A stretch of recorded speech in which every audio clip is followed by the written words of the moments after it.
Sa magandang hapon mga Super Warrior. Ngayon nga pala is second time ng paglabas ng ating first batch na inalpasan ng isang araw aalpasan ulit natin sila at titingnan natin kung maayos na silang makakabalik sa ating Super Love. So paano? Let's go, let's go. Sana wala na sa punong matutulog. Let's go!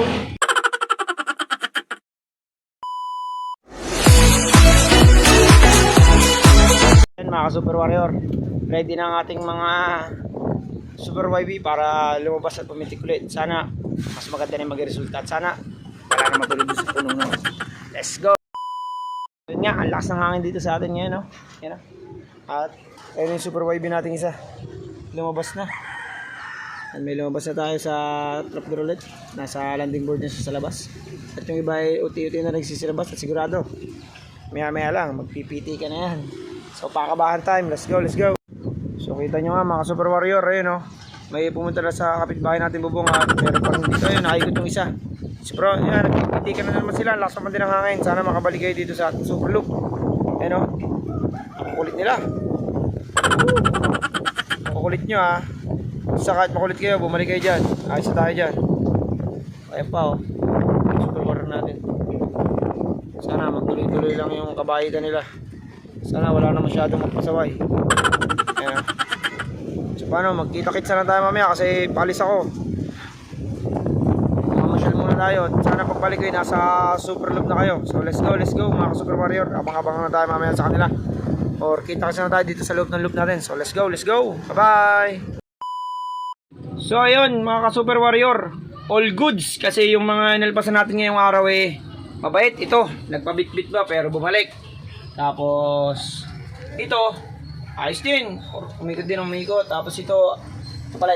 Yan, all goods din. At syempre, yung ating si Puno, ayan.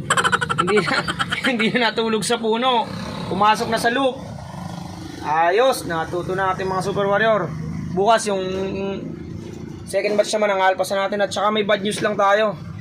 Itong ating si Brown nasampulan nasampulan ni Mr. Tower. Tinamaan yung kanyang mapakita ko sa inyo mga Super Warrior, ha. So wait lang, let's go. So yun mga Super Warrior, overall naman okay yung pagkakalabas ng mga Super Warrior natin. Ang masama lang yung pagronda nila kasi malakas nga yung hangin sobrang kukulit. Ito medyo nasampulan siya ng tower, oh. Ito yan.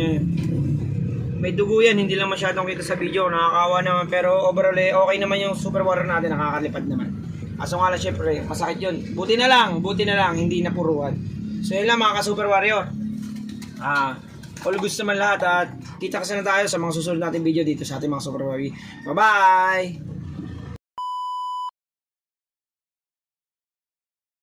So yun nga mga Super Warrior, yung isa nating Super YB sumalpok na naman sa kable ng tower. At ayan nga, kung nakapapansin nyo yan, may dugo siya. Hindi naman siya nahalit yung balat kung saan lang yung kanyang sa may parteng pitch nabugbog, medyo may lumabas na konting dugo.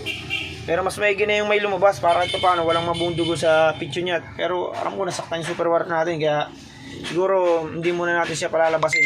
Medyo pasaway din kasi. Yan. Alam mo na, gano'n magpapasaway, ha. So yun lang mga Super Warrior, share ko lang sa inyo nangyari sa Super YB natin ngayong umaga. Pagbukas kasi natin ng pinto biglang lumabas. Wala naman tayo plano magpalabas ngayong araw kasi nga pagpapalabas natin tuwing hapon lang kaso nakasalis Pero awa naman ng Diyos all goods naman siya. Yan lang yung tinamo niya. Yan mga Super Warrior. Bye bye, kita sa next video. Let's go.